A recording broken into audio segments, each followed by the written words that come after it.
Primero, buenos días a todos y en nombre de la Universidad de los Andes y la Oficina de Scouting y Promoción les damos la bienvenida a esta franja de clases en el marco de la Feria de Colegios Uniandes sobre arte y exposiciones del programa de artes. Em, Queremos recordarles que esta sesión de clase está siendo grabada y puede ser utilizada con fines informativos por la universidad. Nos acompaña Carolina Cerón, representante del programa y profesora, asimismo Jennifer González. Eh, para la solución de inquietudes que tengan sobre la clase que viviremos hoy, hemos habilitado el chat donde ustedes podrán enviarnos sus preguntas, las cuales responderá Carolina durante la clase. Entonces, pues, Carolina, ya estás como coanfitriona, entonces me dices si vas a compartir pantalla, entonces adelante y comenzamos la clase. Voy. Hola a todos. Sigue llegando gente. Bueno, no sé, sigue llegando gente, esperen. Y admitimos. Si quieres, yo voy admitiéndolos y Ok. listo. Entonces, pues más que una clase, ¿saben? Yo me imaginé que me gustaría contarles como la historia de este programa. Y, y que para hacerlo, pues quería mostrarles como unas imágenes y contarles un poco como mi experiencia como estudiante de este departamento y también la experiencia de Laura como estudiante de este departamento.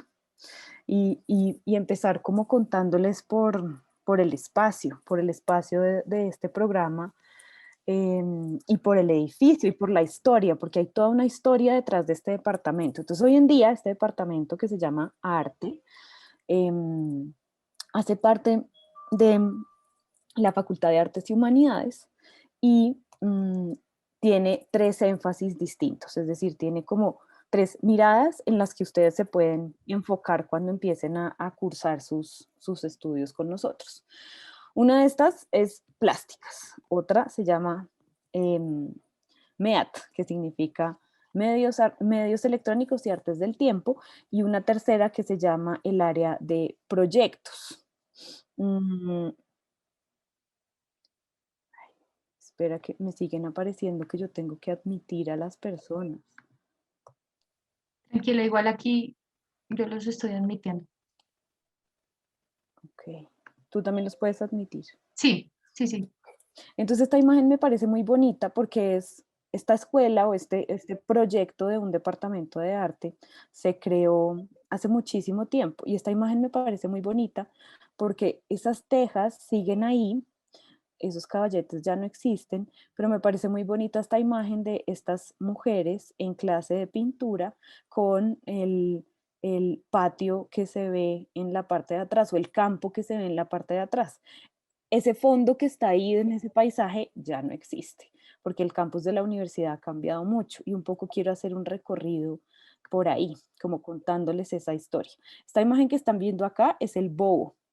Cuando vayan a la universidad, van a reconocer este espacio como el campo más verde que hay casi que en el centro de la universidad y donde todo el mundo se echa a pastar como una vaca.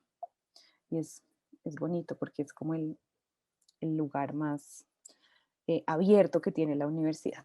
Pero la historia de este departamento de arte surge en 1954 y no se llamaba departamento de arte, se llamaba sección femenina, ¿sí? Y era una especie de taller exótico donde las señoritas, y lo digo así porque así se concebía o así se pensaba, las señoritas de la alta sociedad venían pues a estudiar algo. Los papás las ponían a estudiar algo y entonces vaya y estudie pintura o esa cosa que se llama arte y sobre todo para que se case bien, ¿sí? ¿Por qué? Porque también estaban obedeciendo una vocación hogareña y servil a un marido. Entonces esta cosa de ocupar el tiempo haciendo hobbies tipo bordado, crochet, acuarela paisajística al aire libre, modelado de vasijas, este tipo de cosas era a lo que se les decían a las mujeres que teníamos que estudiar en ese momento. Claro, hubo casos que se salen de esa norma, como Débora Arango y esta imagen que vemos ahí, que se llama La República, que es una imagen bastante fuerte. Es una acuarela de más o menos 1957 y Débora Arango va a ser un personaje muy importante para la historia del arte colombiano, porque es una de esas primeras mujeres que va a empezar a mostrar un país de manera desencarnada, a mostrar cuerpos desnudos de mujeres. La iglesia la excomulga y va a ser como un arte muy, ¿cómo decirlo? Muy... em, muy diferente a todo lo que se estaba haciendo en esa época, sobre todo porque estaba hecho por una mujer, cuando las mujeres tenían que quedarse casi que en su casa sirviendo a las labores del hogar. Entonces lo que vemos acá es una imagen de esa primera escuela femenina o sección femenina donde se empieza a forjar ese primer departamento de arte que ustedes van a conocer hoy en día. Hacia 1954 entra una escultora que había sido muy famosa en los años 20 y en los años 30 que se llamaba Ena Rodríguez. Y Ena Rodríguez había vuelto a estudiar Bellas Artes en la Academia de San Fernando en Madrid y el entonces rector de la universidad, Mario Lacerna, la invita y le encomienda la creación de una escuela de bellas artes o una escuela de artes.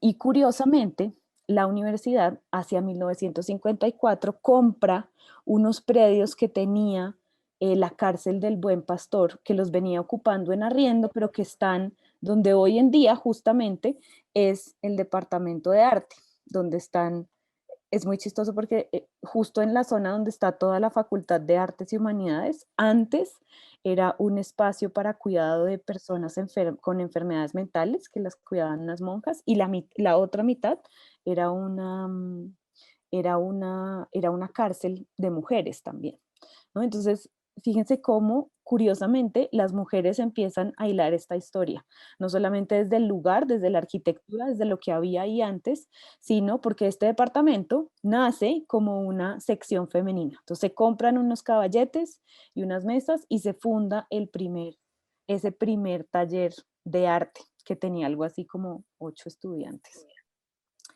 Pero poco a poco empezó a crecer y empezaron a haber más y más estudiantes. Se llegó a tener 90 estudiantes y se empezaron a dictar clases de pintura, de escultura, de dibujo, diseño de carteles, escenografía y decoración de interiores. Em, en 1956 entra una figura muy importante en ese momento y que va a ser muy importante también para la historia del arte colombiano, que es Marta Traba. Marta Traba era una crítica de arte argentina que funda el Museo de Arte Moderno de Bogotá. No sé si ustedes alguna vez han pasado por ahí, está en la calle 26. Y tenía un programa de televisión que se llamaba Una visita a los museos y el ABC del arte. Y entonces Marta Traba empieza como a venir acá y a traer unas ideas de un tipo de arte que se estaba produciendo en otras partes del mundo, que no se estaba produciendo acá, y empieza como a forjar esa cátedra de mirar qué es lo que están haciendo en otras partes.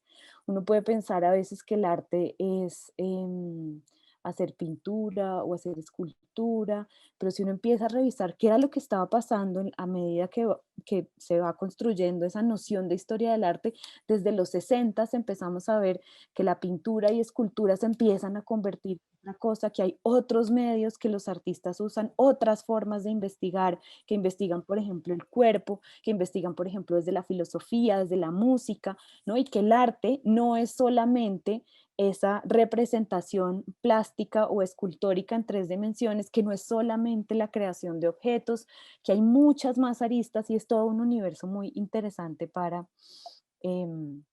explorar.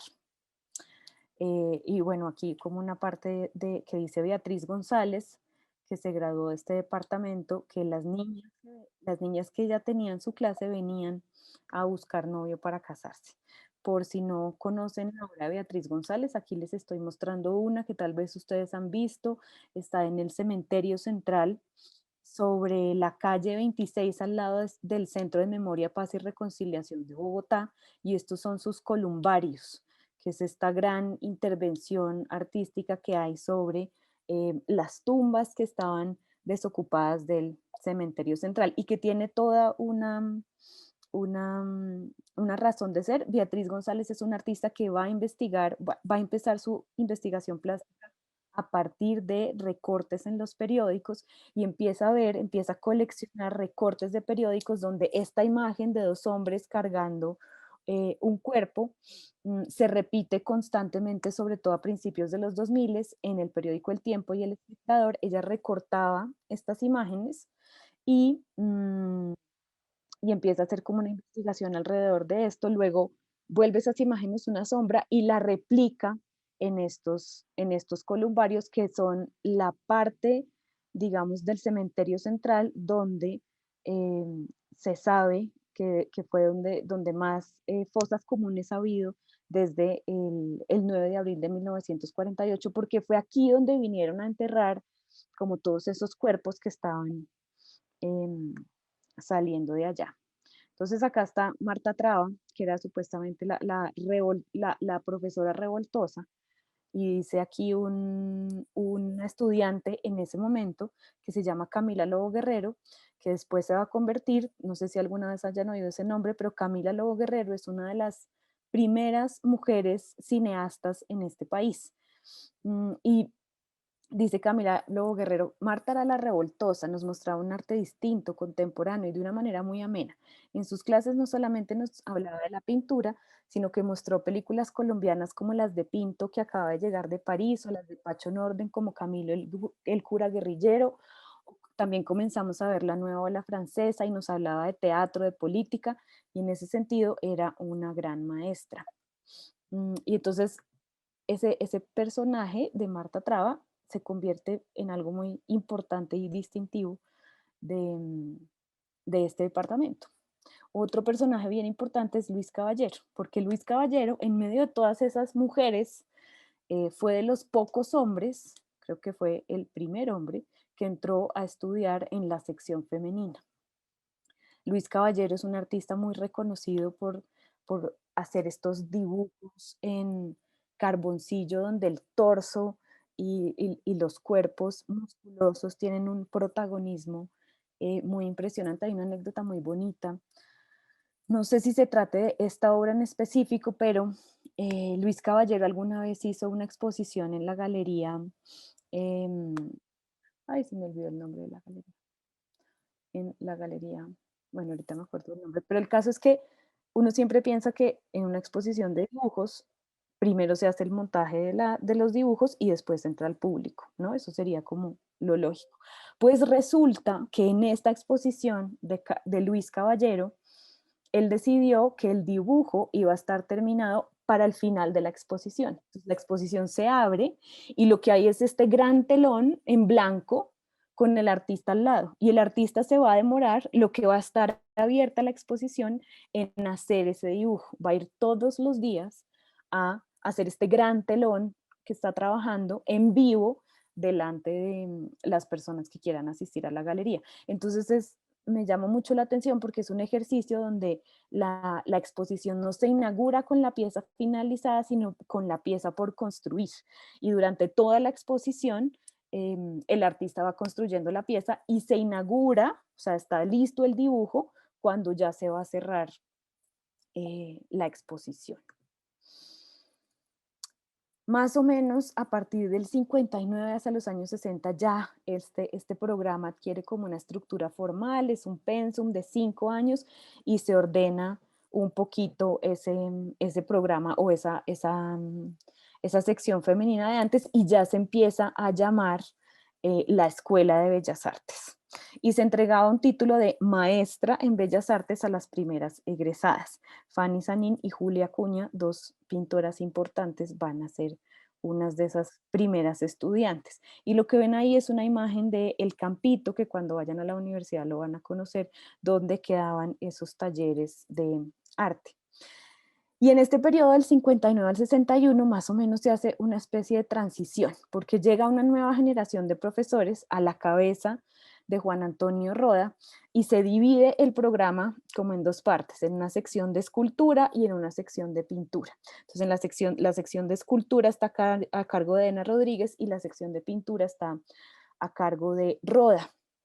Roda en este momento es un pintor muy interesante que viene de otro país, es un pintor español que va a pensar la pintura de otra forma y que se va a ganar como muchos adeptos dentro de sus clases y que finalmente, a medida que pasa el tiempo, se va a convertir en el director del departamento de arte. em, Después de mucho tiempo, como que esa sección de escultura se empieza a debilitar y finalmente, pues Ena Rodríguez ya tiene sus años y se retira de la universidad. Y quiero mostrarles este video muy corto, no sé si tenemos tiempo, hasta cuándo tiene que durar la charla? Eh, Puede ser 12:45 o 1 de la tarde. Ok, entonces sí tengo tiempo. Entonces les voy a mostrar este video. Cuéntenme si lo oyen, por favor.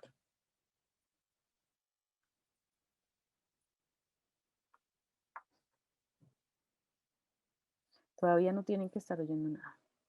Yo les cuento apenas empiece. Entonces esta es Beatriz González y me gusta mucho este video porque cuenta puras anécdotas de lo que era como la escuela en esa época de Roda.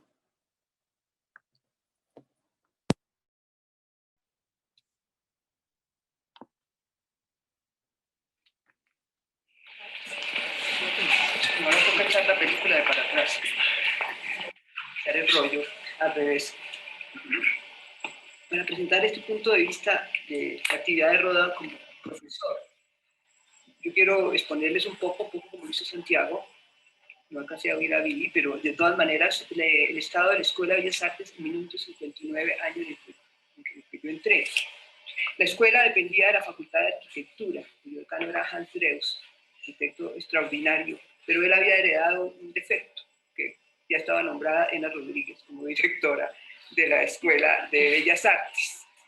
Ena Rodríguez fue una escultora de prestigio en la década de 1930. Y inclusive ella es el único artista plástico y la única mujer que participó en la fundación del grupo Bachué, que era un grupo, como se sabe, que estaba conformado por escritores solamente que defendían los valores de la tierra. Sin embargo, en la década de 1950 ya ni siquiera participaba en los salones nacionales. En el 40 participó en algunos, ya en el 50 ni siquiera. Pues era un artista que no tenía nada que decir ya en ese momento y la generación ya de ruptura, la generación de Obregón, de Roda, de Botero, de Wiedemann y todo eso, ese grupo ya se había levantado contra la influencia del muralismo mexicano, contra el arte de compromiso, de manera que Pena no tenía nada que decir. Entonces, en la escuela que ella dirigía, que ella prácticamente ha estado en la creación, se trataba de una escuela con un muy variado, que tenía desde escultura clásica hasta publicidad y dibujo. Los alumnos, como dice Santiago, eran solo mujeres, yo entré con 90 mujeres. Pues siempre decían que era que los papás ponían a las niñas ahí para que se casaran bien. Eso era común y corriente, y de hecho se casaban muy bien, ¿no? Marion Birkhoff, toda esa cantidad de gente, Luisa Clint, todos se levantaban los principales economistas del país, todo de esa manera que era una buena inversión. Lo positivo era la estructura de la universidad, como la había fundado Mario Lancerna como una especie de politécnico. Era obligatorio las humanidades. Yo vivo agradecidísima con la universidad, porque nos obligaban el primer año a leer los 40 libros completos, no como años después que se leían solamente el infierno de Dante. Todo completo, 40 años, yo creo que el primer año yo no hice sino leer porque la universidad realmente era muy poco interesante. Positivo era las humanidades y lo que hacía atractiva seguir Bellas Artes era la historia del arte Magdalena, que le estaba dedicando hacía pocos años cuando yo entré en el 59. Entonces, Ena manejaba la escuela con mucha debilidad. Cuando uno se quejaba, yo decía, pero esta escuela es igual a la escuela, la escuelita de Bellas Artes de Bucaramanga. Ah, no, es que tú estás mal. Mira, lo que hacemos al curso siguiente. Entonces, yo terminé dibujo antes que todo porque me iba subiendo cursos para que yo practicara, ¿no? Un ejemplo muy folclórico, como dice Santiago, es que le fascinaba bailar charleston. Había aprendido charleston en la década del 20 en París. Y ella tenía ya, parecía un ratoncito, ¿no? Tenía un vestido de cuadros viejísimo, porque había comprado en París en la década del 30. Entonces, cuando las niñas, que eran malísimas, todas esas que eran las grandes, Luisa Pinto, eso ponían un tocadiscos y ella bailaba el charleston así. Y era una cosa, yo miraba eso escandalizada, porque todavía soy una puritana. Y además me parecía tan horrible que eso fuera, que mi papá me estuviera pagando eso. Yo he estudiado 2 años de arquitectura en la Nacional y he pasado 2 años sin dormir. Terribles, 2 años verdaderamente en pesadilla, y pasé esto y esto era otra cosa, ¿no? Entonces, esa folclore que era impresionante ahí. Y ahora las clases, uno no llevaba que escoger. Yo les confieso, yo nunca entré a estudiar Bellas Artes porque yo quería, muy pragmática, Santander, yo quería algo que produjera, quería estudiar publicidad. El profesor de publicidad era un borracho. El otro profesor, y estaba Billy, que era la salvación, que era que nos enseñaba dibujo arquitectónico, y el Chato Vélez que me enseñaba geometría descriptiva. Yo los despresté un poquito porque yo venía a la Nacional y yo ya sabía las 2 materias que costaba Billy. De todas maneras, eso era la escuela. Yo quiero decir esto no para hablar de mí, sino para ver qué fue lo que transformó Roda. ¿Qué fue lo que hizo Roda que surgiéramos artistas con otro interés? Nosotros teníamos de profesora Villegas, que aquí no era ningún pariente, era malísimo, porque además se arrodillaba ante todo lo que decía ella. Si ella decía, esa niña es subversiva, no le va a poner buena nota, yo sabía que yo era la mejor de la clase y a mí me ponía 3. No había caso, ¿no? Porque claro, todo el mundo estaba pendiente. Entonces los profesores eran Armando Villegas, un profesor que tenía un nombre muy pomposo y era obviamente escultor, que era Mardoqueo Montaña, y que lo había mordido el perro de la universidad y le había dañado la pierna, y el profesor borracho. Entonces ya pueden imaginarse que la escuela no era... Eran 90 niñas que bostezaban toda la clase de Marta Traba, que eran clases maravillosas. Los únicos que poníamos atención éramos Gloria Martínez, Camila Robo Guerrero y yo, y unas señoras que llamaban las que muy perfilísimas, que llegaban Emma Araujo, y Ana Bejarano, y todas esas que venían muy elegantes, tenían todas letras del Sacré-Cœur. De todas maneras, eso era el primer año. El segundo año siguió igual. Y al tercero apareció Roda. Han trajo a Roda a la universidad, si no estoy mal. Lo trajo y la universidad cambió. Parece mentira, él no nos daba clases nosotros, pero él percibió como que había algo de talento en este grupo. Nosotros nos desesperamos y en segundo nos dijeron, vamos a sacar un estudio. Yo ni sabía qué era eso. Yo, no, un estudio es una... Y nos fuimos por la cuarta buscando estudios. Resulta que lo que quedaban piezas era para parejas. Entonces llegamos 4 mujeres a pedir que si nos arrendaban una pieza. Entonces se arrienda una pieza, nosotros tocábamos por la cuarta. A ver, nos miraban rarísimo, ¿no? Entonces nos dieron, vista de eso, un día me tuvieron la sorpresa, aunque mis tías me prohibieron seguir andando en estas malas compañías. Entonces me dieron sorpresa. Nos habían dado la casa de los profesores, esos ingleses que estaban, unos profesores buenísimos, unas casitas. Nos dieron esa casita, hicimos la primera exposición. Yo no me acuerdo en qué momento conocí a Roda, pero yo creo que él fue a esa exposición y nos dio aliento, ¿no? Y ya al siguiente año ya nos tocó el profesor. Ahí entró el primer hombre que hizo Bellas Artes, que fue Luis Caballero, y Camilo Calderón, el que está en Credencial Historia, no el otro. Camilo Calderón llegaron a dibujar a nuestro estudio. Luis, obviamente, que ya estaba matriculado, y que era rodeado todo de niñas leyéndoles la Odisea porque todas bostezaban, y nosotros adoptamos a Luis, y Roda obviamente también adoptó a Luis. Entonces empezó la transformación más vertiginosa. Yo creo que es ahí, pero realmente cuando él llegó, nosotros tuvimos contacto con un profesor de verdad, con un pintor de verdad. En esa época estaban de profesores Carlos Rojas, uno que era de Pamplona, que era pintor, que pintaba unas cosas como de Grau, como unos niñitas en columpio. Luis Castillo. Luis Castillo. Julio Castillo. Pablo Solá, a mí no me tocó. Esos dos, esos eran mis profesores, pero obviamente Roda se los llevaba a todos. ¿Por qué? Porque Roda tenía una manera de enseñar que era distinta a lo que se había enseñado. En primer lugar, empezaba a pintar y empezaba a hablarnos de Velázquez. Entonces él, como conversaba con las manos, decía, porque esta pincelada rosada, entonces ya nosotros todos teníamos pincelada rosada, todo eso. Tenía un método especial. Siempre los modelos son una pereza para las universidades, teníamos unos modelos, siempre todos se sientan igual, ¿no? Entonces lo hacía, no, así no, tenderse en este sofá. Y entonces nos ponía a dibujar, pero hacía un método rarísimo, que yo no sé si yo creo que era bueno, ¿no? Porque nosotros teníamos el papel y él llegaba a corregir, nos quitaba el pincel y él dibujaba. Yo después regalé esos dibujos y hoy me arrepiento, porque él dibujaba y decía, así es lo que pienso yo. ¿Qué piensa usted? Entonces uno decía, yo algo así. Y era tan generoso que decía, a usted le quedó mejor que a mí. Eso uno salía por el ego.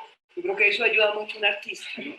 A que el profesor crea en uno. Entonces siempre le parecía mejor que uno. Hay una cosa que él se puso muy bravo en la última hora conmigo hace como un año, porque yo dije que yo tuve el primer pensamiento pop a través de Rodas. Nosotros no sabemos qué era el pop. Nosotros fuimos con Marta Traba a Nueva York en 1960 y ella está enamorada del expresionismo abstracto. Nosotros no vimos nada de pop. Y entonces Roda llegaba y todos teníamos unas latas de avena, Quaker, con el señor de... Entonces Roda se quedaba mirando la lata y decía, yo quisiera pintar así. Y el año antepasado yo conté esto y me regañó que él nunca había dicho eso.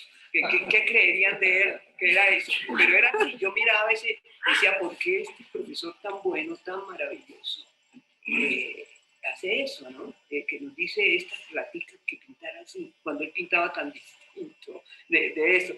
De todas maneras, hubo cosas muy extraordinarias de mi vida, porque yo fui a Europa, hacía 1000 años había ido, y una señora santanderiana que estaba de esposa del embajador en Ginebra nos llevó a ver una exposición. Yo andaba furiosa porque le habían dado el premio a un señor que hacía como unas murallas y era Tapies. El premio Colombia le habían dado a Tapies. Yo andaba furiosa, pero a mí lo que me gustó es esa anunciación. Yo era muy católica, estaba llegando al colegio con la acción católica. Entonces, esa anunciación tan maravillosa. Y entonces un día hablando con Roda, yo estuve en Ginebra en tal año, no sé qué, y era Roda el cuadro que a mí me había encantado. Entonces yo le regalé el catálogo a él, era un catálogo de hecho en Ginebra. Ginebra, Suiza. Bueno, de todas maneras, lo que creo es que la enseñanza él comunicaba tal pasión por la pintura, que a mí me gustó mucho trabajo. Yo hasta 1964 todavía estoy haciendo cuadros de Roda. Todavía, porque era tal la cosa, la pincelada, el brillo, y siempre el estímulo, ¿no? Cuando yo hice los sombreros de Velázquez, y él hizo después los sombreros de Velázquez, de Felipe, me decía, sabe, los suyos son mejores. Digo, imagínense eso, pero uno se lo creía, ¿no? Entonces, lo que a mí me encantaba y lo que nos abrió un panorama era poder hablar en el Pampán, hablar de cine, hablar de pintura, a comentar las últimas películas, nos sentábamos ahí. Y entonces pasaban niñas muy pretenciosas que tenían con Amalia Samper un grupo de canto, estaban todo el tiempo cantando y aplaudiendo y no nos dejaban conversar. Entonces casi llegábamos a botellazos, porque éramos curiosos, estábamos Luciano Jaramillo, Gloria, Camila y Roda. Y entonces las niñas haciendo una cosa así, nosotros que teníamos temas tan sumamente importantes, que era todo el cine de Antonioni, el existencialismo, toda la literatura, nos sentíamos dueños del mundo, además éramos grandes. Entonces pasó una niña esa y mi padre dijo, ¿qué niña? Deje conversar, deje hacer esos ruidos. Y entonces le contestó a la niña, es que somos jóvenes. Entonces Roda dijo, ay caray, a su edad era... De todas maneras, yo creo que esa variedad que le dio a la profesión ha hecho que uno sea el artista que es. Porque cuando uno está pintando, ahora yo estoy pensando muchas veces en cine y en otras cosas, entonces nos dio un espectro que no era la niña rica que llega y que se siente y produce unos cuadritos para su casa, sino cambió la visión de los Andes de profesión artística, de una profesión de adorno, a una profesión seria de cómo la mujer podía competir, así estuviéramos rodeados siempre de mujeres. Y fue el establecer esa competencia lo que nos hizo surgir, lo que nos hizo amable la universidad. Yo creo que su paso por los Andes se resume en el cambio que tomó una escuelita de pueblo y que la transformó en una escuela profesional.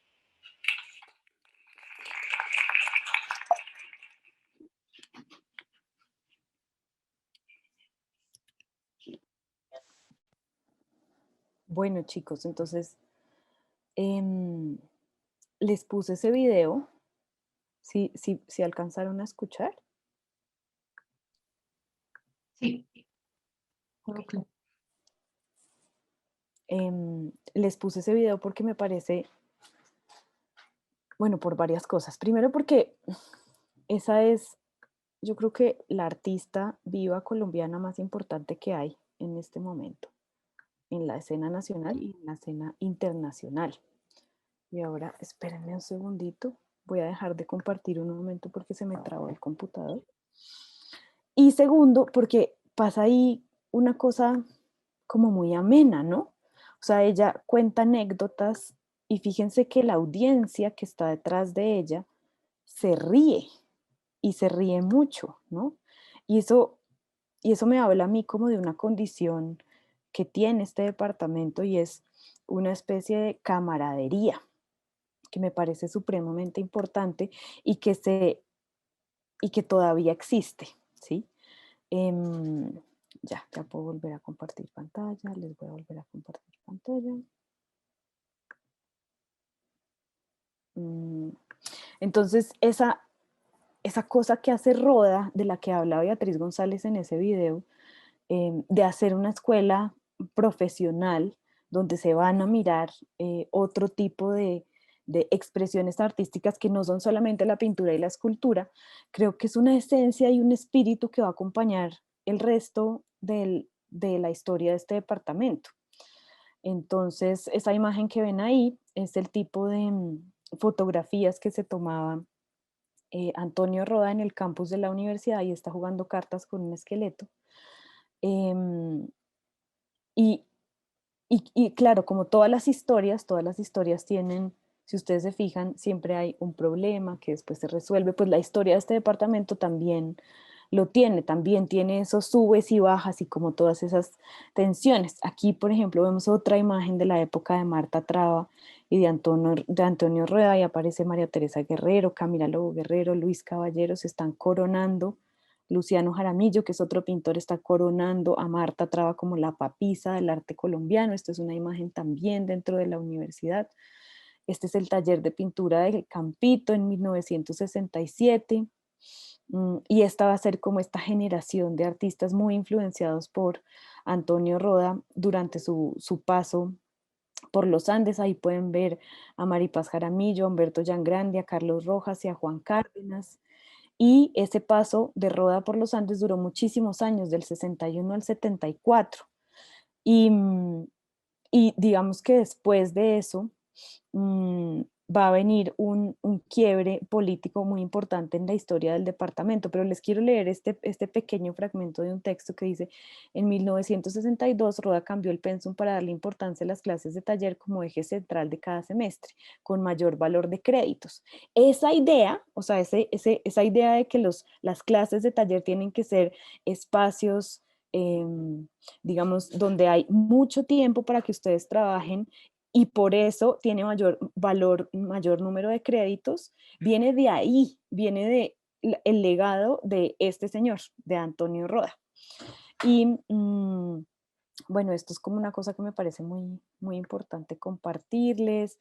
Esto es el grupo de profesores tomando onces de la Escuela de Arte del 69. Hacia el 74 empieza a suceder en el mundo y en Colombia una serie de protestas donde no solamente los estudiantes, sino los obreros, no solamente en Colombia, sino en el resto del mundo, se unen contra varios sucesos que están aconteciendo, como la reacción de los jóvenes en Estados Unidos contra la guerra de Vietnam, las protestas de mayo del 68 en París, y en los Andes, en este contexto estudiantil, va a ser especialmente propenso al desarrollo de núcleos estudiantiles pro-marxistas y pro-protestas juveniles en todo el mundo. Y eso especialmente se va a construir una relación muy estrecha entre la Escuela de Artes y la presencia del MOIR, del Movimiento Obrero Independiente y Revolucionario. Y, por ejemplo, una de las líneas culturales del MOIR, que era la creación de una escena teatral política, se va a después ver reflejada en la creación del teatro libre, que se da también en el interior de ese ambiente bohemio y revolucionario y juvenil que está muy, muy relacionado con la Escuela de Bellas Artes de la Universidad de los Andes. Estas son dos imágenes de, pues como que lo que quiero mostrar acá es un poco la relación de la universidad con el MOIR. Aquí está el dirigente político del MOIR en una fotografía a la derecha tomada por Vicky Ospina, una profesora de fotografía que era reportera gráfica. Y a la izquierda vemos una pintura de Clemencia Lucena de esa misma fotografía del mismo dirigente que se llamaba Ricardo Camacho.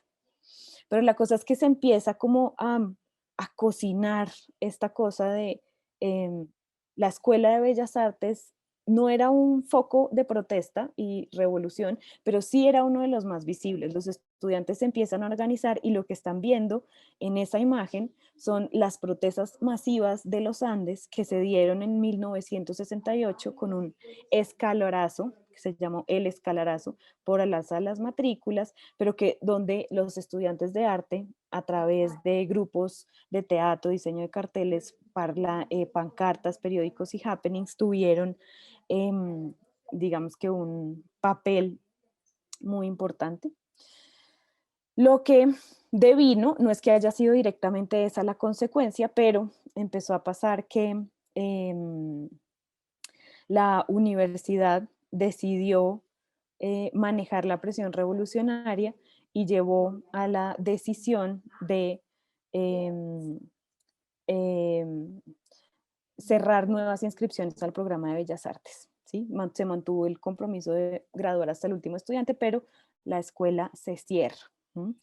Digamos que siempre se ha dicho que se cierre, y este es como el nodo del asunto, ¿no? Se cierra la Escuela de Bellas Artes por muchas razones, por razones de tipo económico y porque no se podía, decían que no podían sostener un programa que no tenía suficientes alumnos y que no estaba haciendo un gran aporte a la sociedad, según lo que se argumentó en esa época.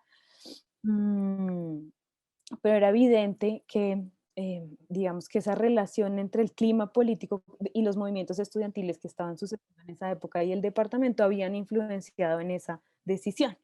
Pero para los 80s, en este año que nazco yo, 1982, todo ese clima de tensión política había desaparecido y se reinaugura nuevamente el programa de talleres artísticos con un pensum de 6 semestres y va a haber se rescatan nuevamente como esos años dorados de la Escuela de Bellas Artes que había heredado Roda.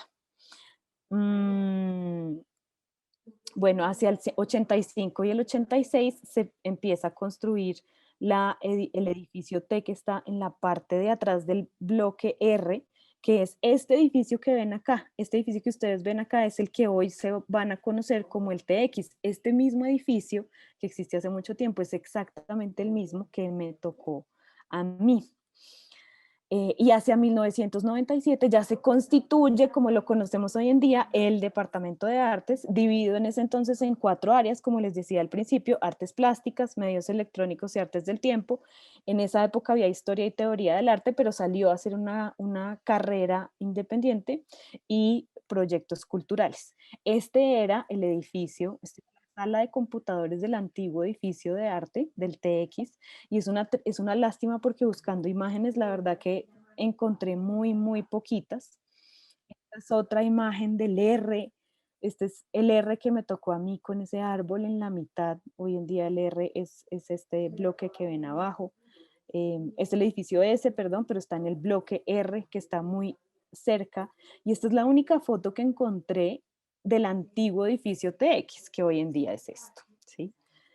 Pero este edificio, que fue el que me tocó a mí, lo pongo para hablar de la universidad que me tocó a mí. Y ahí Laura tal vez también quiera decir algo. La universidad que nos toca a nosotros, esta es la que me toca, esta es la que me tocó a mí y esta es la que le tocó a Laura. Yo estudié arte y aquí sí ya voy a dejar de compartir pantalla para que charlemos un poco más.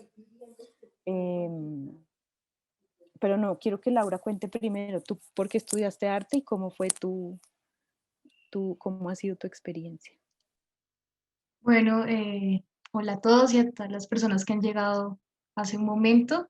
Eh, Principalmente, bueno, yo llevo ya un año en la universidad.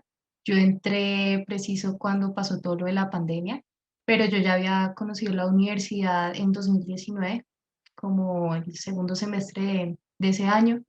La verdad, en mis planes no estaba pues entrar a la Universidad de los Andes. Yo tenía pensado entrar a artes a otra universidad y estaba, no, sí, a tal universidad quiero entrar y quiero entrar, pero realmente cuando yo voy al campus, cuando me reciben, cuando veo sobre todo el pensum, veo a las personas trabajando, ya sea pintando, las personas de medios, eh, en sí, todos estos enfoques que tiene la universidad en el programa de artes me pareció algo increíble.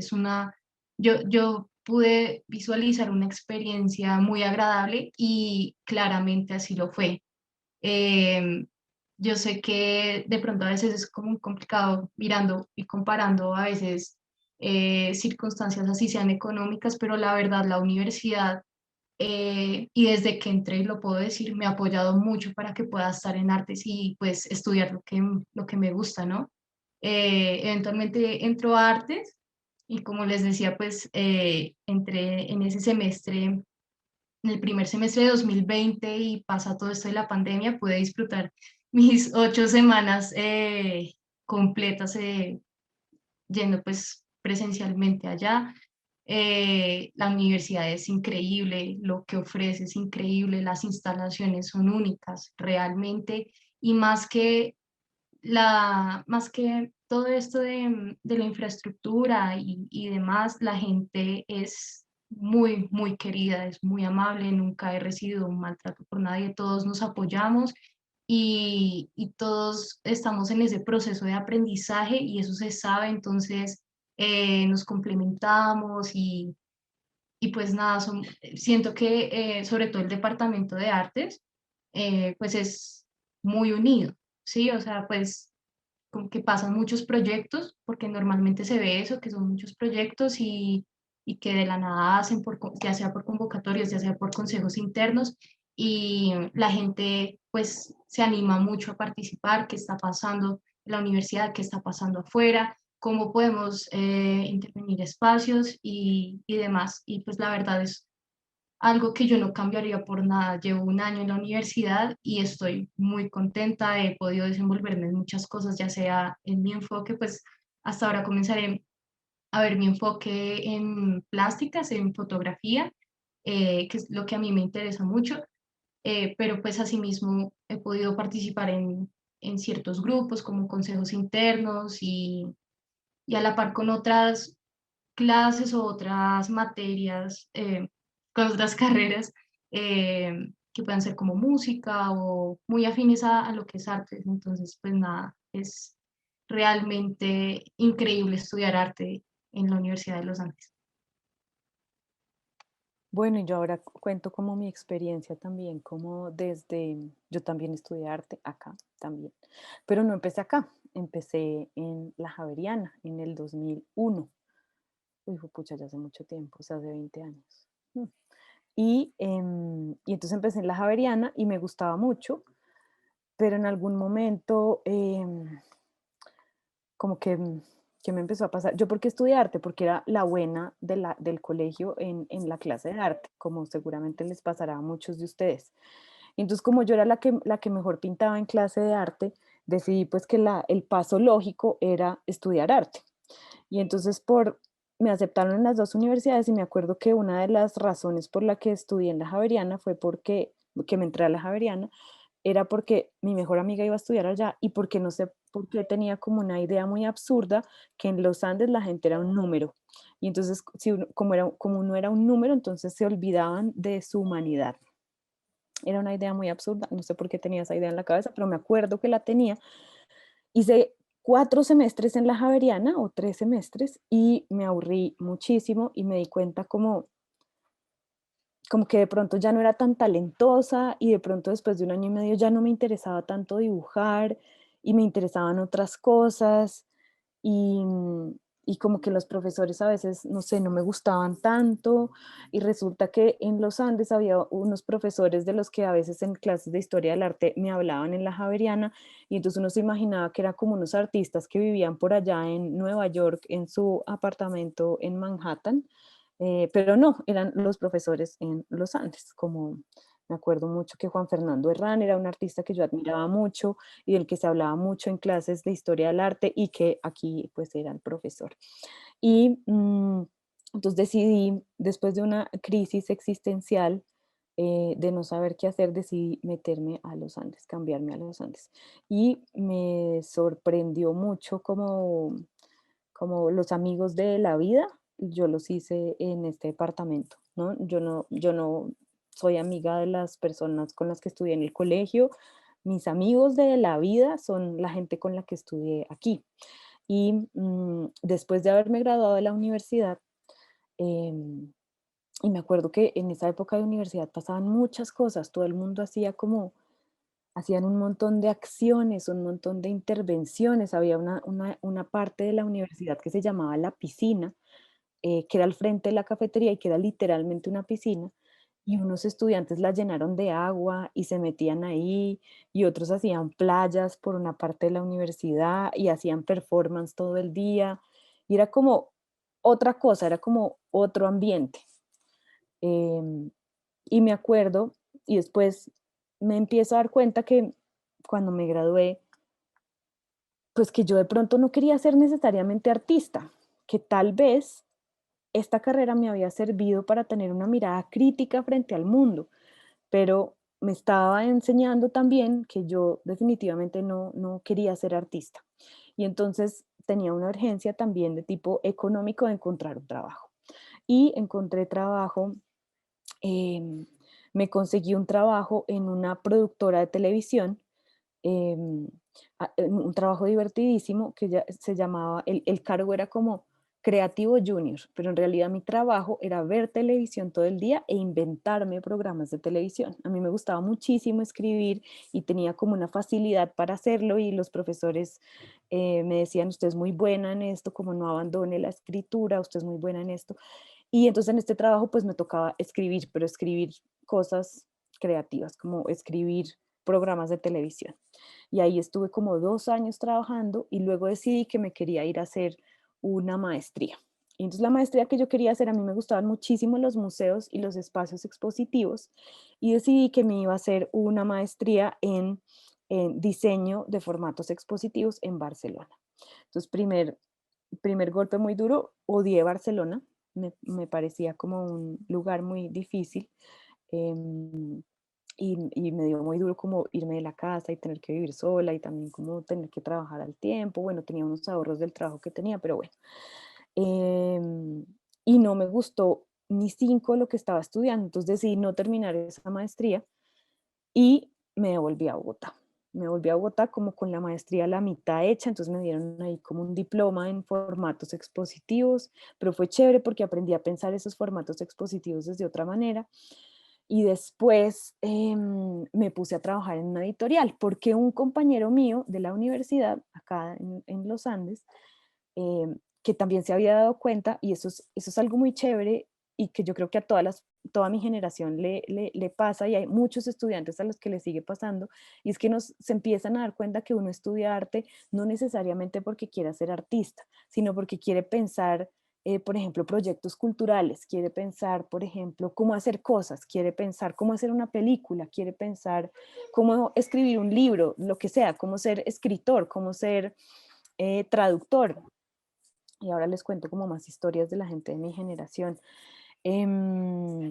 Alguien dice Dicina. ¿Qué será Dicina? No sé, María De Juliana. pronto es divina. ¿Mm? Bueno, el caso es que como que empecé, sí, volví acá y entonces un amigo mío había montado una editorial que se llama Laguna Libros. La había montado porque él había querido y me contrató para que le ayudara a diseñar libros, porque en una clase acá nos habían enseñado a diagramar libros, entonces todos como que sabíamos cómo pensar un libro, cómo escribir un libro, cómo diagramar ese libro.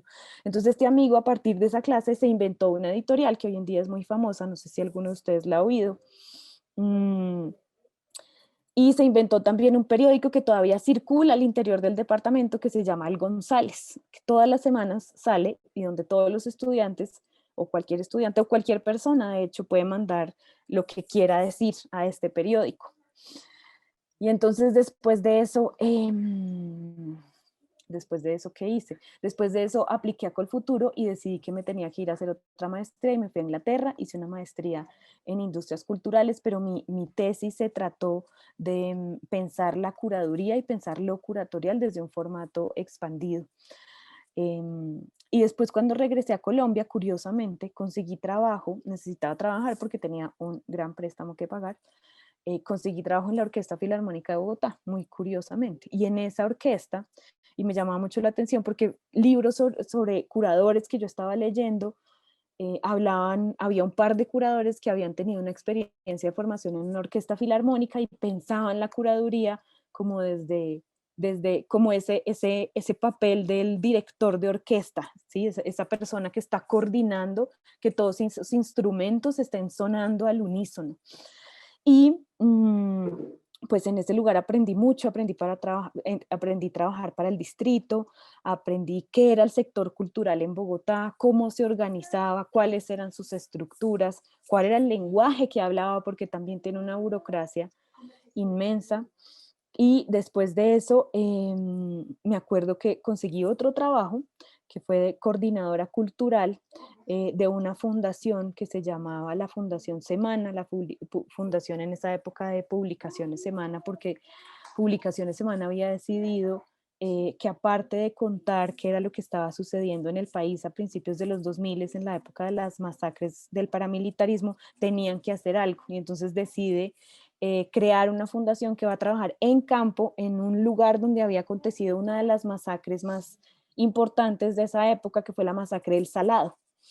Entonces mi trabajo consistía en irme a vivir al Salado para coordinar la agenda cultural del Salado y de Palenque, pensando también un proyecto que se había armado desde esa fundación, que era la biblioteca, una biblioteca gigantesca que pensaba la reconstrucción de ese lugar, ¿no? Y qué papel tenía esa biblioteca, o más que la biblioteca, como la casa del pueblo, que fue el corazón, es el corazón del pueblo y es también el lugar de donde los paramilitares sacaron los instrumentos de música para hacer de cada muerto un toque. Y después de esa experiencia allá que me ayudó como a conocer el país y a pensar las sensibilidades desde otro lugar, no necesariamente desde los museos y las galerías, sino desde otros espacios, decidí volver a Bogotá y me salió un trabajo como profesora en la Universidad de AN y después me salió un trabajo acá en la Universidad de los Andes como profesora de planta. Y ese es un poco mi recorrido, pero lo que quiero decir con todo esto es que no todas las personas que estudian arte se dedican a ser artistas y eso está muy bien también, porque yo creo, y creo que puedo hablar por toda mi generación cuando digo esto, yo creo que uno estudia arte para tener una mirada crítica del mundo, ¿sí? Y esa mirada crítica es algo que lo va a acompañar a uno como por el resto de su existencia, no es una cosa que simplemente se va a ir. No sé, yo tengo amigos que se dedican al diseño gráfico, tengo una amiga que es traductora, todos estudiaron arte, tengo una amiga que es traductora, tengo una amiga que es directora de galería, tengo amigos que son artistas y que siguen creyendo como en un proyecto artístico a muy largo plazo y les siguen apostando, o sea, son artistas, ese es su trabajo. Em, pero sí, lo que quiero decir es como eso, uno estudia arte porque ¿qué le deja a uno estudiar arte? Digamos, más allá de una técnica, más allá de saber o no dibujar, más allá de saber o no pintar, o saber hacer esculturas o pensar las cosas con las manos, creo que la carrera de arte, y en específico esta carrera, le ayuda a uno a hacer todas esas cosas, a desarrollar una habilidad manual, a desarrollar un talento si lo tiene, pero también a pensar el mundo más allá del mundo. Entonces, por eso ustedes van a encontrar clases como curaduría y eventos donde vamos a pensar las exposiciones y vamos a hacer una exposición juntos. Van a encontrar clases donde hay, por ejemplo, o hay proyectos de profesores que involucran estudiantes donde hay trabajo con comunidades, por ejemplo, o van a encontrar clases donde se piensa el tejido y que tiene una profesora que es una indígena en Vera Chamí. Van a encontrar clases donde van a pensar lo patrimonial, pero también van a encontrar clases donde van a pensar la fotografía. Sí, todos los medios están ahí, pero no son solamente los medios. Lo importante es el mundo, ¿no? Y lo que está allá afuera, no son solamente los museos y las galerías, ¿no? Es también lo que hacemos como sujetos y como ciudadanos políticos, como individuos, ¿sí? Y no sé si alguien quiera preguntar algo.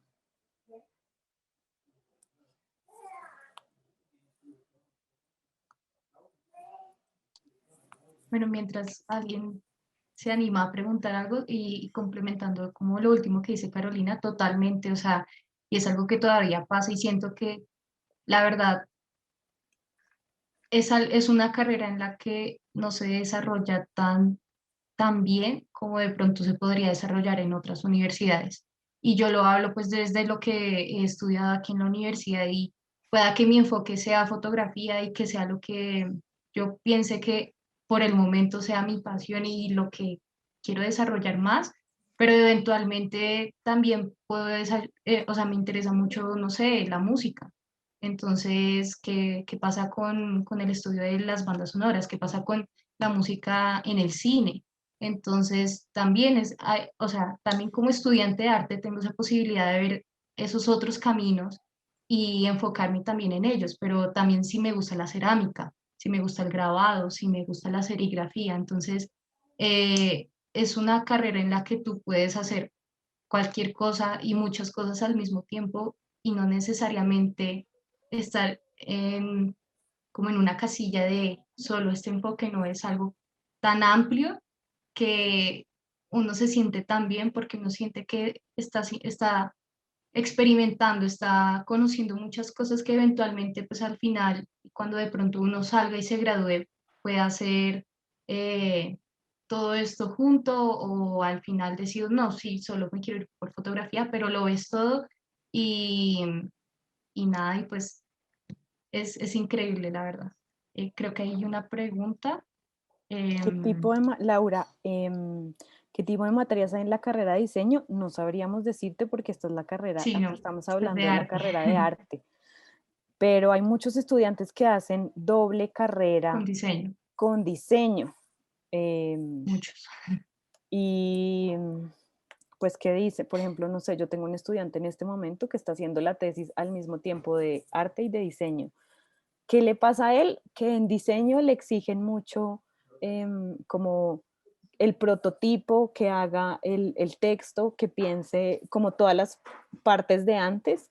Y en arte le pasa que nosotros lo que queremos es que no haga prototipos, sino que empiece a hacer la obra, ¿sí? Como los asesores lo puyamos, es como deje de hacer prototipo y de pensar tanto y empiece a pensar con las manos, porque él está haciendo un proyecto de cerámica. Necesitamos ver cosas, entonces, ¿no? También yo creo que el enfoque de diseño es un poco más teórico, si se quiere, Sí, y porque es una carrera, pues son muy distintas, ¿sí? La carrera de diseño está pensada no la conozco a fondo porque no es mi departamento, pero está pensada desde una noción muy amplia del diseño que no necesariamente está pensando el arte. Entonces piensa el producto, el objeto es un producto final muy importante. En arte pensamos más la experimentación, pensamos más el camino, pensamos más la relación con ese material, pensamos más a dónde nos lleva el material, ¿sí? Como creo que la investigación en arte y la investigación en diseño son completamente distintas. Alguien está preguntando, ¿crees que se deban tener algunas habilidades específicas para entrar a estudiar arte, además de que te guste el arte? No, en absoluto. Yo, Para nada. no sé, yo te cuento que alguna vez un primito me dijo, ay, prima, ¿me dibujas un caballo? Y yo le dibujé un caballo y me dijo, pero ¿cómo así? ¿Tú estudias arte? Era un caballo como una bolita con unas patitas. O sea, yo no sé dibujar y yo estudié arte, ¿sí? Entonces no hay ningún tipo de requisito. No sé dibujar ni un caballo ni una cara porque no sé dibujar. Nunca me gustó dibujar, entonces no le invertí tiempo a eso. Y como todas las habilidades, se necesita invertir tiempo, pero a mí no me gusta dibujar. Entonces no creo que se necesite ninguna habilidad, creo que se necesita una sensibilidad. Manuel Vélez.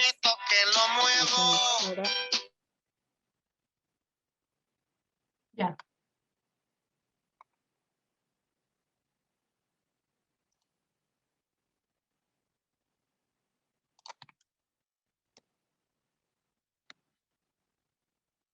Carolina, ya. Ya.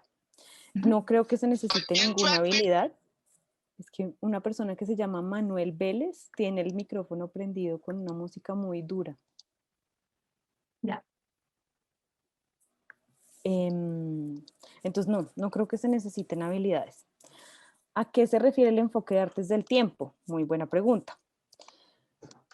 Digamos que el área de artes del tiempo y de medios electrónicos piensa lo electrónico y digamos los avances tecnológicos o lo que se puede hacer con lo audiovisual, con la fotografía, con el software, con internet. Pero también el enfoque de artes del tiempo piensa el cuerpo y piensa el tiempo, piensa el performance, piensa lo performático. Entonces ahí te puedes encontrar clases donde de repente vas a pensar lo sonoro, vas a pensar el sonido como una forma de expresión o vas a pensar lo performático como una forma de expresión y vas a pensar el cuerpo desde otros lugares. Podría, sí, ¿no, Jennifer? Algo así sería la descripción de artes del Sí, tiempo. sí, básicamente sí, se toman temas de animación, de estudio narrativa, manejo de programas. Desde principios del ciclo básico, tratamos al máximo que los estudiantes tengan como estas bases sólidas para que puedan ir avanzando. Aún así, el programa tiene como una flexibilidad curricular que les permite navegar por las diferentes áreas. Y retomando un poco la anterior pregunta, en desarrollar estas habilidades del dibujo, de la pintura o la escultura, pues algunos estudiantes no necesariamente se lanzan sobre esas líneas de las artes plásticas, sino encuentran campo en el área de los proyectos culturales, en el área de los medios electrónicos y artes del tiempo, y también les permite desarrollar como esa sensibilidad. Hace no menos de 15 días tuvimos una reunión muy parecida a esta de Scouting, y hablábamos de esto con un profesor que se llama Juan Mejía, y él hablaba precisamente de esa sensibilidad y de esa practicidad de desarrollar diferentes proyectos, diferentes habilidades dentro del programa o dentro de su formación. Hay otra pregunta de Salomón que es muy buena. ¿Qué tan importante es una doble carrera? ¿Creen que es absolutamente necesario? Creo que Por favor. Mira, ya lo saco. uy, gracias. Uy, muchas gracias. Sí. Entonces, estaba respondiendo a la pregunta de Salomón. Yo no creo, Salomón, que sea absolutamente necesaria una doble carrera, ¿sabes? Como que hay personas que, no sé, que han estudiado arte y se dedican a la cocina, o personas que han estudiado administración y se dedican al arte, ¿sí? No, yo creo que uno debe hacer una doble carrera si uno tiene como una intuición muy fuerte por dos cosas que tal vez puedan ser muy separadas, como que te digo yo, arte y psicología, arte y derecho, o sí, como por dos cosas nada que ver, música y, no sé, y economía. Pero cuando uno ya sabe cómo hacia dónde le marca su interés entre el arte, el diseño, y uno va entendiendo que es por ahí la cosa, yo no, o sea, no le veo como realmente un,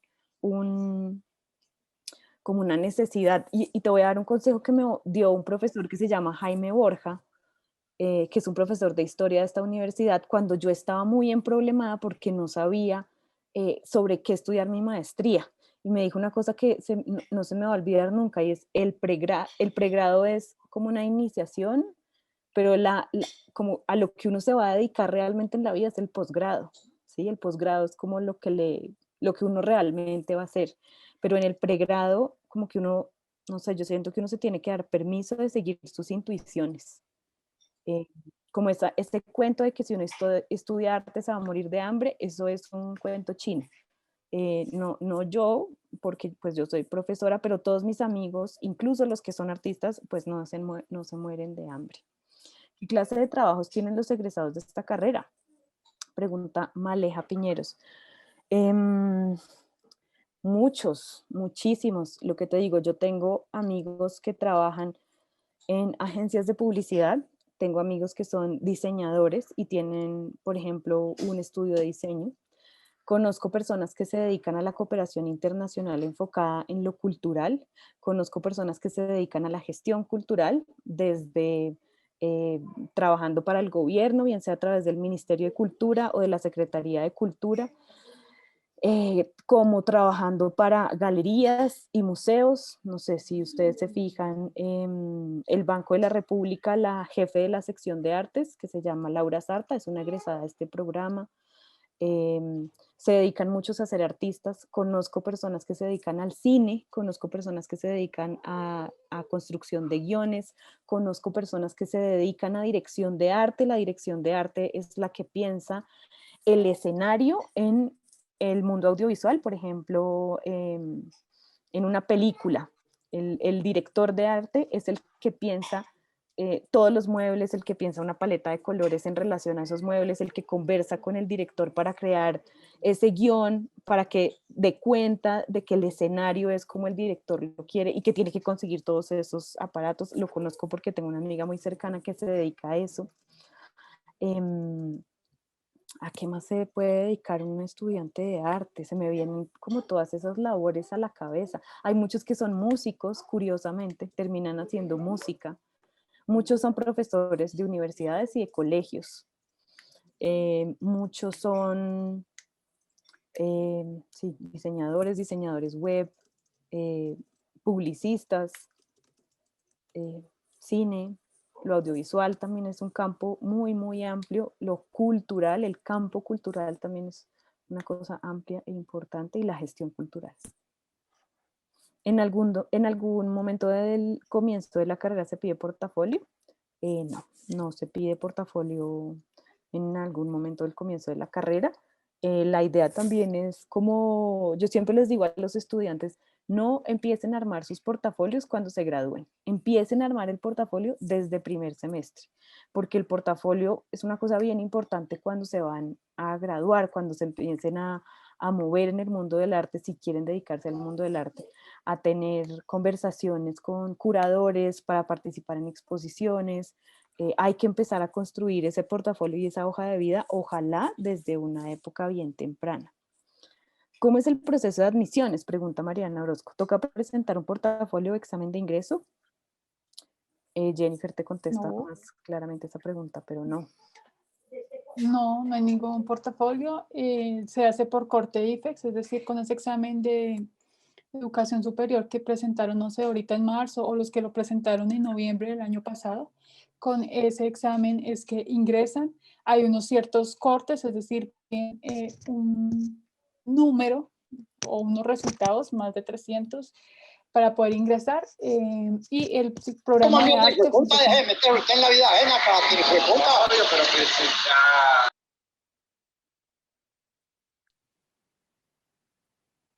Ya. Sí, ¿Y Jennifer se salió? se salió, creo. Se le fue. Ya bloqueé la reunión igual. Ok. Entonces no necesitas portafolio. Otra pregunta de Valeria Aguirre, ¿se puede tener dos tipos de enfoques? Sí, claro que sí. Tú puedes escoger dos áreas en las que te quieres enfocar.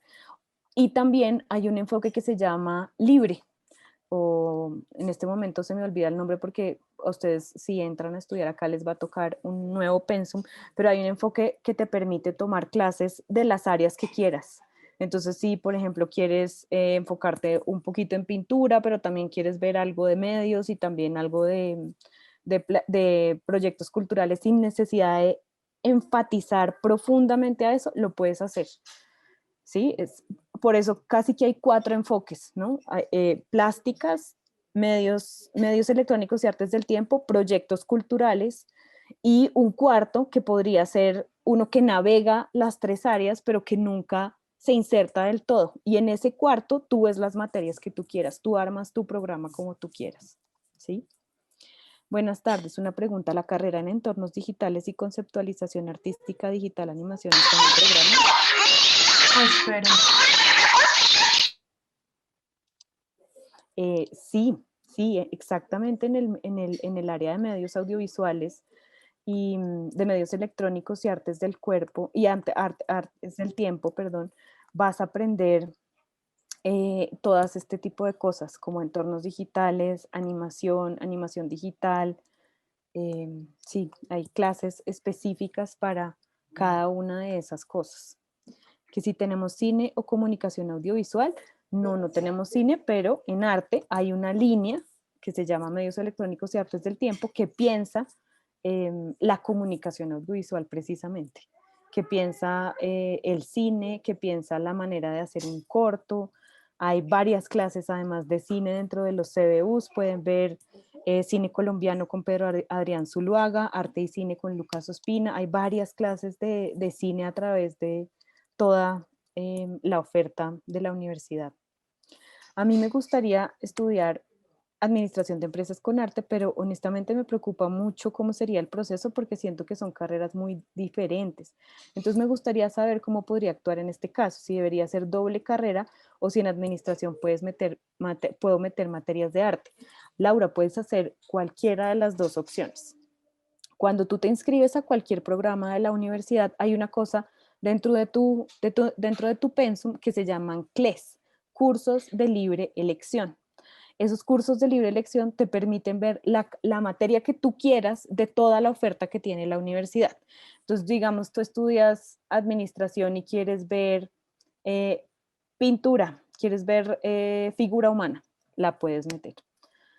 Conozco muchas personas que han hecho administración con arte, que incluso hay varias que hacen ingenierías con arte. Sí pueden hacer la doble carrera porque ten en cuenta que hay muchas materias que son,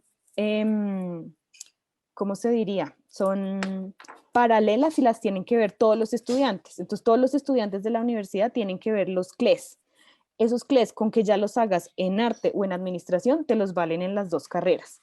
Los CBUs tienes que hacer un grupo de CBUs que te vale para las dos carreras. Entonces va saliendo como los cursos de español, constitución y democracia, ese tipo de cosas sí te los valen en ambas carreras. Y por eso es que el doble programa, digamos que uno diría, uy, pero si uno hace doble programa, entonces se va a demorar 8 años estudiando.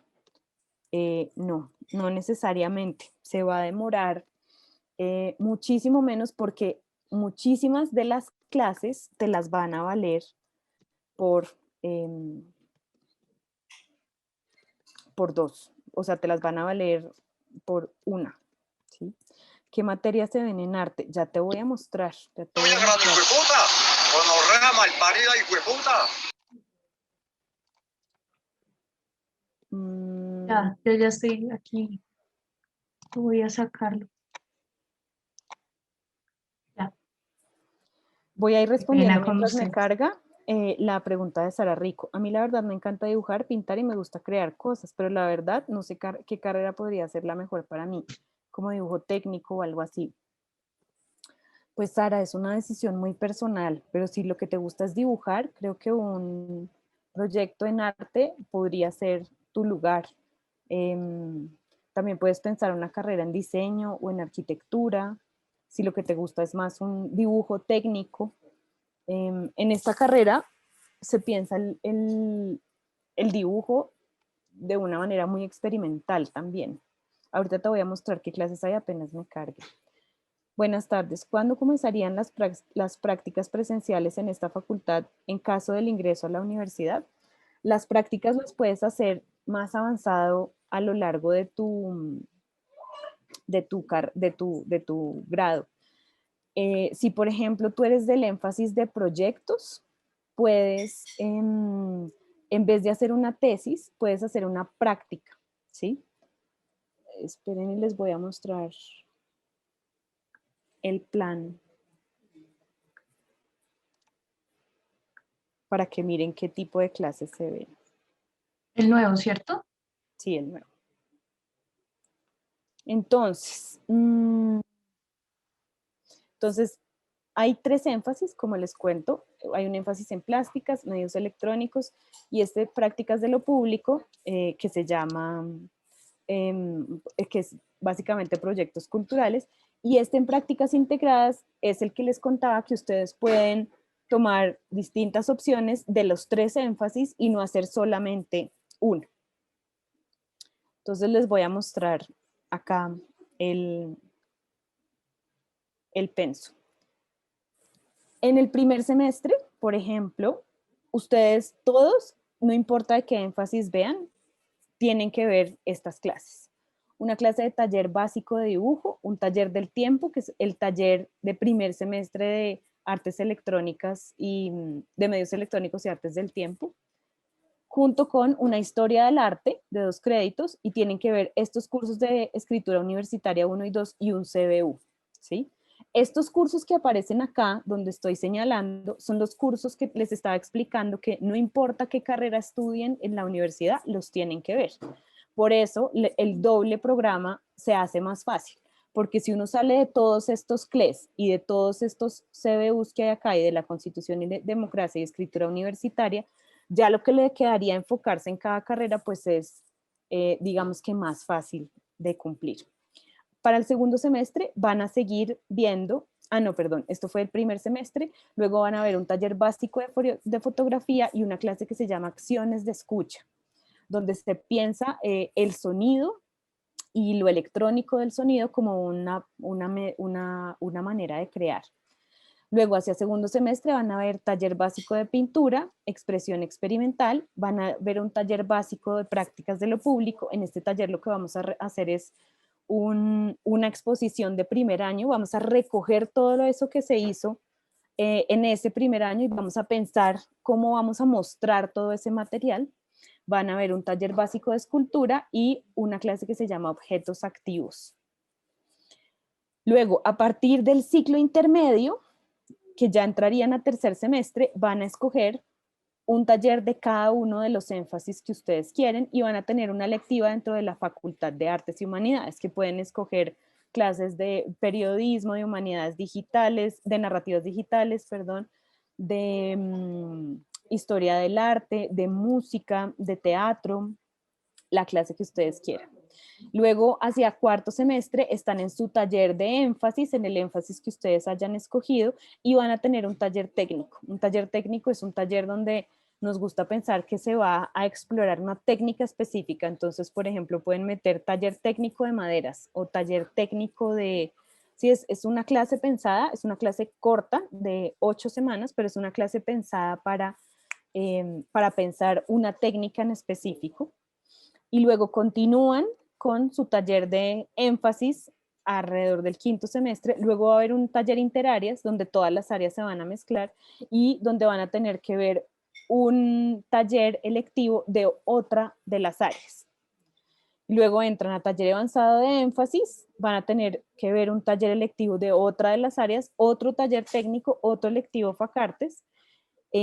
Hacia quinto semestre van a ver historia del arte en Colombia, que se dicta desde, e historia del arte moderno, que se dicta desde el Departamento de Historia del Arte.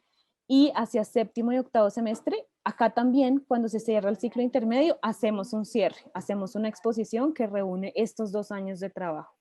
Y a partir del séptimo y octavo semestre, fíjense la cantidad de créditos que tiene anteproyecto y proyecto final. Se van a dedicar, uno en anteproyecto y proyecto final se dedica a construir su tesis, su proyecto de grado.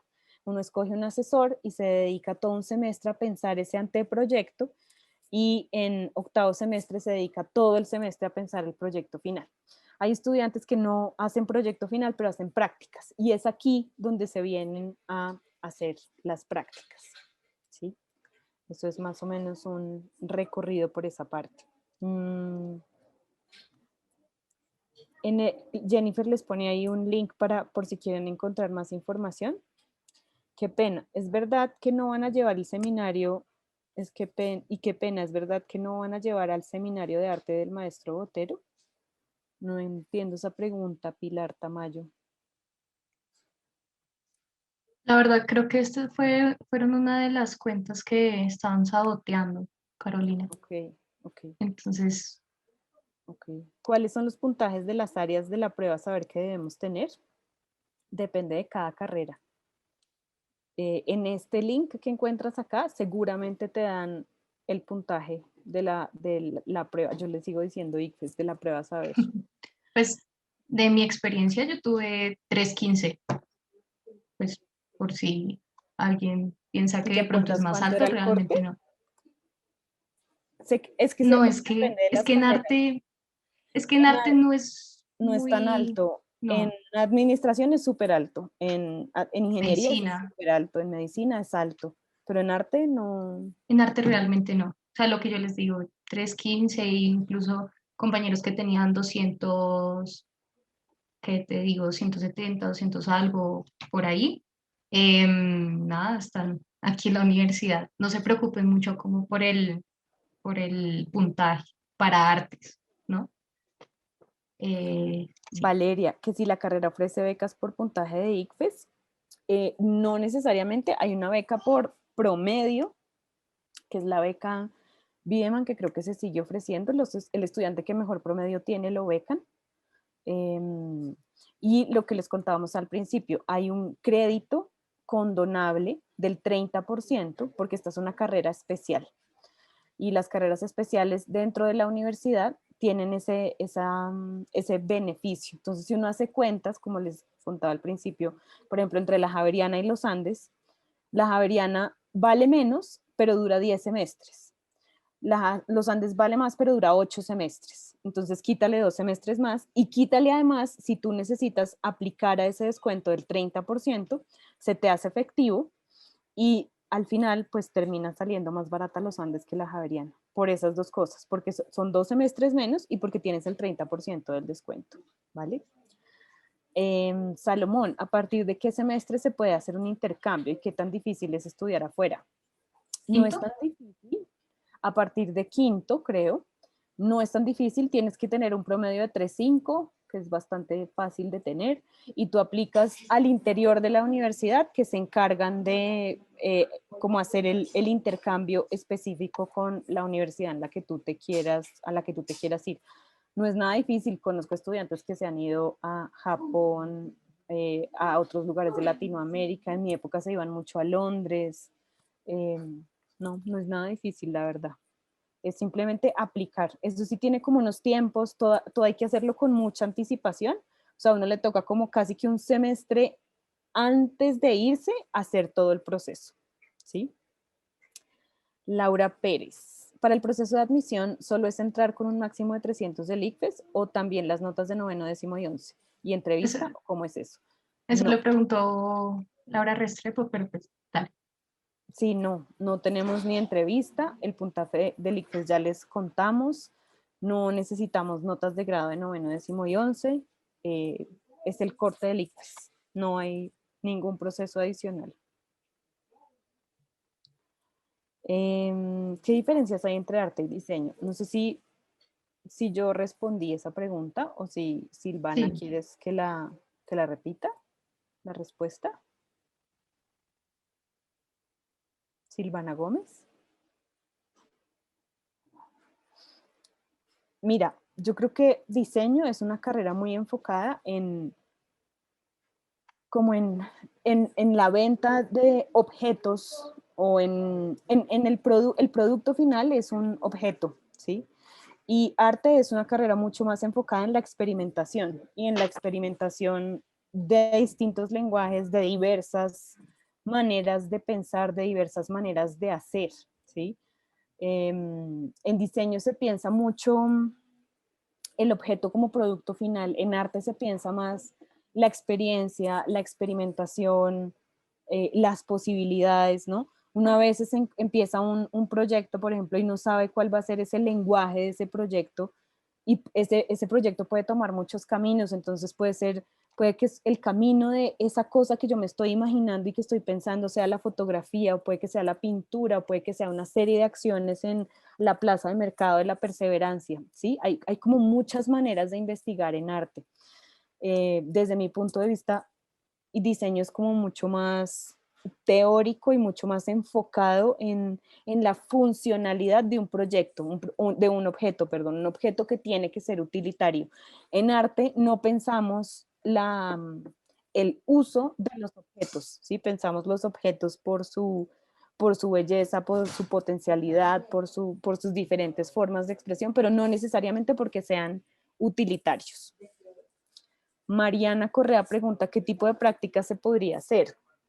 Mira, en este momento hay mucha gente que hace prácticas en el BADAC, que es el Banco de Archivos Digitales de Arte en Colombia, que son unas prácticas remuneradas al interior de la universidad. Ese banco lo que hace es crear colecciones digitales de archivos de artistas. Entonces, no sé, está el fondo de toda la documentación de la artista Beatriz González. Entonces, hay estudiantes que trabajan ahí como escaneando documentos y ayudando en ese banco de archivos digitales. Hay estudiantes, por ejemplo, ahorita hay un estudiante que está haciendo su práctica en la Comisión de la Verdad. Hay estudiantes que hacen sus prácticas en museos, en galerías, sí, casi siempre es eso, museos, galerías, en organizaciones internacionales. Nosotros ofertamos todos los semestres un banco de prácticas, hay una oferta de prácticas, pero si tú, por ejemplo, te conseguiste por tu lado una práctica en, qué sé yo, el Museo del Louvre de París, nosotros te valemos esa práctica que tú te vas a hacer a Francia como una práctica que hiciste dentro de la universidad, ¿sí? Mariana Ayala, ¿desde cuál semestre se puede comenzar la doble titulación y cómo sería la parte económica y organización de materias? Yo te voy a pedir que esa pregunta de la parte económica la hagas con las personas de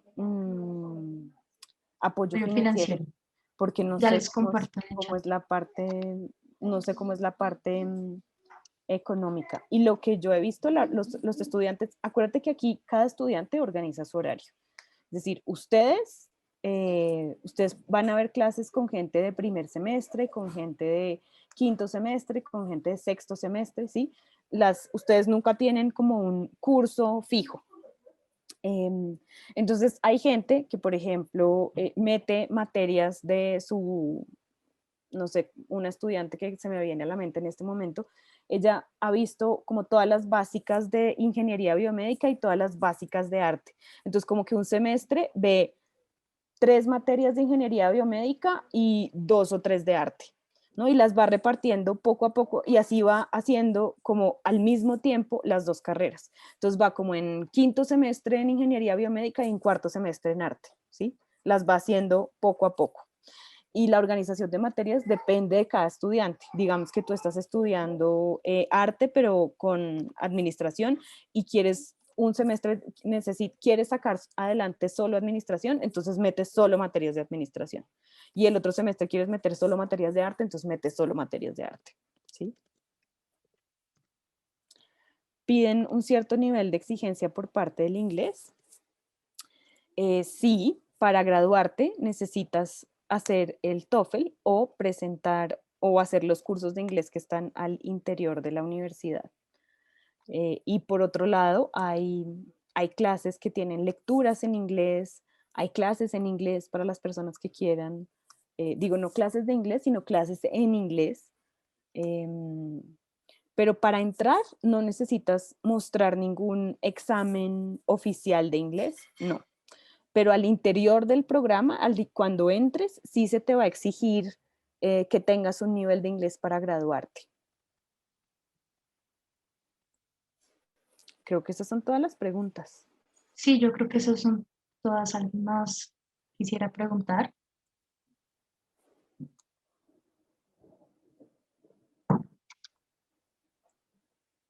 Bueno, creo que no hay más, entonces, muchas pues, gracias a sin más que ustedes. decir. Que estén muy bien, muchas gracias a ustedes, gracias a los que escucharon. Muchas gracias, hasta luego. Vale, chao, que estén bien.